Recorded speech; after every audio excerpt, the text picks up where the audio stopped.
What is up, my friends? My oh my, we are here. One episode left to go before we get our finale.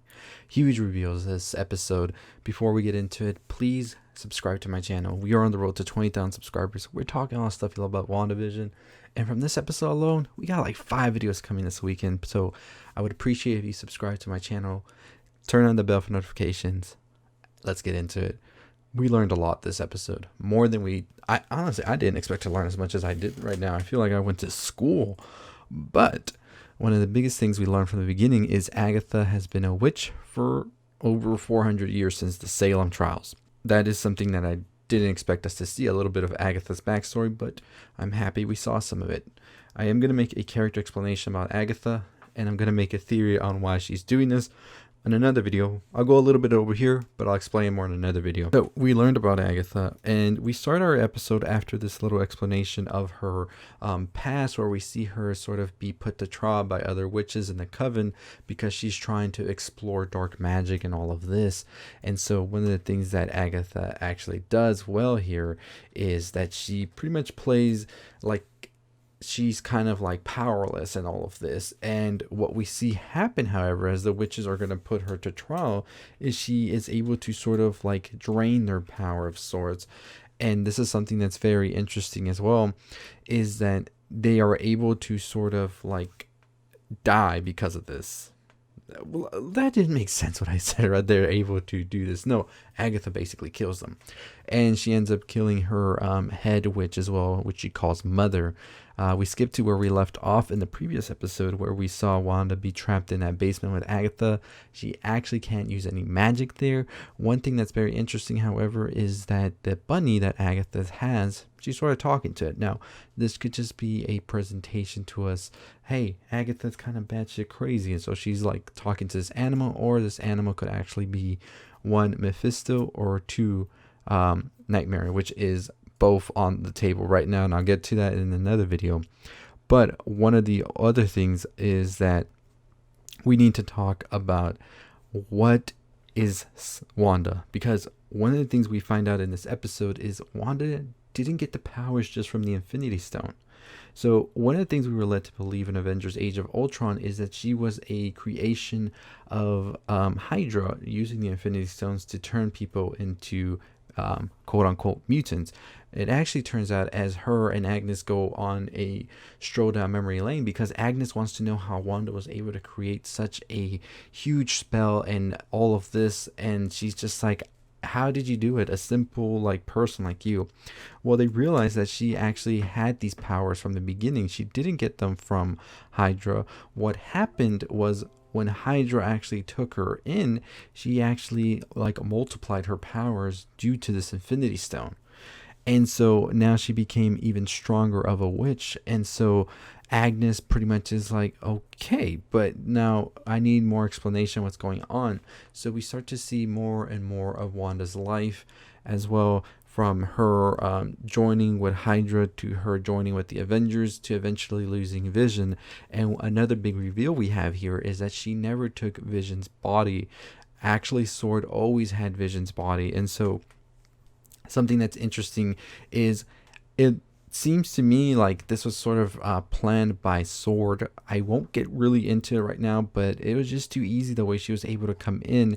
And so I think that one of the things that's interesting here is that Hayward knows more. But we will definitely talk about Hayward in another episode. But I just think it was very suspicious how he was able to let Wanda just go in and see what they were doing to Vision. So we see her not take Vision's body. So this leads us to believe that Hayward's kind of lying about things. Now, why would he be lying? Well, we'll talk about that at the end.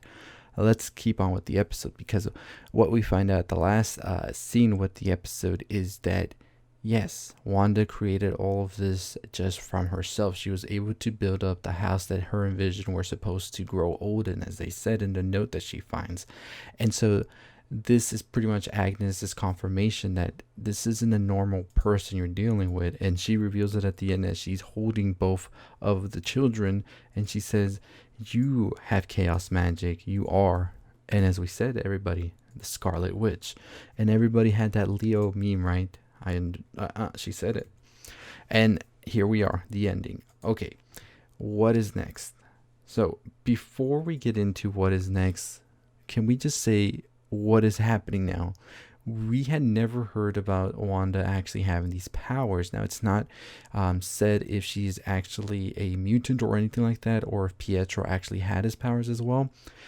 We see her go into the past and look at when she was with Hydra and she actually touches the stone and nothing happens to her. It's said that this is actually something that accelerated her powers. And so now we're led to believe that, yeah, people are born with powers like this. And I think that makes you question just about everything in the MCU now, because for a while they didn't ever say people were born with powers. And I think when Age of Ultron came out, it was said that they were created like this because they couldn't talk about mutants and all of this. And now I think that they have X-Men and all of that on their like catalog, whatever. They're like, okay, let's go crazy with it, right? So they can pretty much rewrite this. And I'm okay with it. I'm excited for it, actually. So Wanda now has to go up against Agnes. So as I said about the bunny, it could be Mephisto, it could be Nightmare, but I don't think that we get to see them in WandaVision. I think the way that this whole series has just been revolving around Agnes and Wanda, it would just be a disservice to Agnes's character to bring in another villain like that, and a villain that wouldn't even have much of a setup. As of now, we have a setup for Agnes, so I'm happy with it. I'm okay with it. I'll take it. And I think the next episode is going to be interesting to see exactly how Wanda is able to go up against like a 500-year-old witch. Granted, she does have her powers more accelerated due to the Infinity Stone, as Agnes said. But Agnes still, I don't trust her. I don't trust her at all. So we'll see what happens with that. Also, I think one of the interesting things, which I'll talk about in a separate video because I don't want to make these videos too long, is that post-credit scene with that Vision. And I'm going to tell you this right now. That Vision is not going to have the same voice as the Vision that we know. Whose voice will he have? I'm going to talk about it in the post-credit scene explained. Go check out that video right after this one. But let me know your thoughts on that ending. What do you think is going to happen? When she said Scarlet Witch, I know everybody lost it. It was amazing to hear. It was a bam scene because you have Scarlet Witch ready to tear Agnes apart, and then Agnes just looks like she's not gonna take it like lightly on her. She wants the chaos magic and she's gonna try everything she can. So I think that what Agnes is trying to do here, and her whole goal from this was, as she said, once she felt this huge surge of power and magic, she had to find out where it was coming from, because she wants this. And as we can see from her past, she's sort of like gonna do whatever it takes to get as much power as she can, as we see her even kill her whole coven and her own mother, as she calls her. So there is no denying that Agnes will stop at nothing, and nothing is too far for Agnes. And I think whether that means killing Wanda and her children, and the thing is too, like, these children, where do they go from here as well? Where does this Vision go as well? Because does he exist still now, or will there be some sort of like place for him to go after all of this? But do the children as well go like this? I'll talk more about that, because I think WandaVision opens up a lot of like new theories and new ways we see the MCU, and I think it's going to be interesting to see how it plays out, because it's just like changing up everything in a good way. I think it's really expanding these universes even more, and I think that by the end of it we will be left with something very great. I think, as I said, WandaVision, as Kevin Feige has said before, is doing a lot more than just showing us a season, of Wanda. It's really setting up the MCU for the next phases, and I'm all here for it. I'm here for all of them, and I cannot wait. Anyways, let me know your thoughts below. What are your thoughts on the next episode? Monica's still here, remember. Vision's on his way. I'm telling you, it's going to be a showdown to remember, and I'm excited to see what happens with that.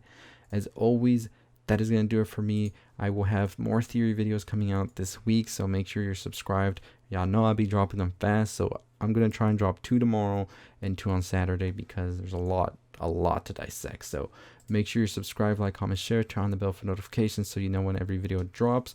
And that's going to do it for me. I'll see all of you next time. As always, stay safe, stay positive. Hey, if you're still listening, check out the video on the left. Make sure you subscribe, like, comment, share, all that good stuff. I'll see all of you next time. Stay safe, stay positive.